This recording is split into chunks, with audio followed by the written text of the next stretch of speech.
बिस्मिल्लाहिर्रहमानिर्रहीम, अस्सलाम वालेकुम। कैसे हैं तमाम दोस्त? उम्मीद करता हूँ बिल्कुल खैरियत से होंगे। आज की इस वीडियो हम लोग बात करेंगे मैरीगोल्ड के ऊपर। बास टाइम हमारे पास जो F1 में मैरीगोल्ड होता है, वो बहुत छोटा सा पौधा होता है और उसने काफ़ी ज़्यादा फूल ले लिए होते हैं। तो हमें उसकी झाड़ी मीन के पौधे को ज़्यादा बड़ा करने के लिए ऐसा क्या कुछ करना चाहिए जिससे वो ज़्यादा से ज़्यादा फूल भी ले और लंबे अरसे तक हमारे पास चले। तो अभी आपको पौधे के पास ले चलते हैं और आपको बताता हूँ कि हमें उसके साथ क्या करना है। ये हमारे पास मैरीगोल्ड के पौधे हैं, अगर आप लोग देख सकें F1 में ये पौधे हैं।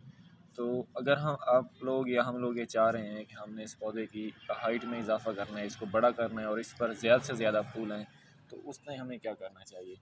अभी अगर आप ये लोग देख सकते हैं कि ये छोटा सा पौधा है हमारे पास, बिल्कुल छोटा सा, और ये फूलों से बहुत ज़्यादा फूल इस पर लगे हुए हैं। तो हमने पहले भी इसके ऊपर जो जितने भी फूल लग रहे थे उनको पिंच कर दिया था ताकि ये ज़्यादा फूल ले और इसके जो छोटी छोटी मज़ीद शाखें हैं वो मज़ीद बड़ी हों, और जितनी ज़्यादा बड़ी शाखें होंगी उतने ज़्यादा फूल आएंगे और पौधा भी उतना ही बड़ा होगा। तो इस टाइम आपने क्या करना है कि जो जितने भी ये दूसरे हैं, ये जहाँ पर ये फूल लग रहे हैं, तो इनको आपने काट देना है, पिंच कर देना है ना, अच्छी तरह इसको ख़त्म करना है जहाँ भी आपको नज़र आए।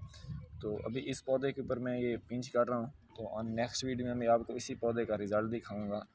तो अब मैंने तकरीबन जहाँ जहाँ इसके फूल निकल रहे थे तमाम जगह पर यहाँ इसके जो फूल थे वो काट दिए हैं।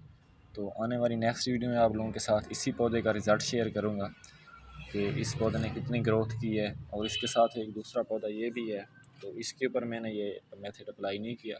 इसका और इसका ये जो दो पौधे हैं, आप लोगों के साथ इसका रिज़ल्ट शेयर करूँगा कि किस तरह हमारा ये जो पौधा है इसने किस तरह अच्छी ग्रोथ की है और ज़्यादा फूल लिए हैं।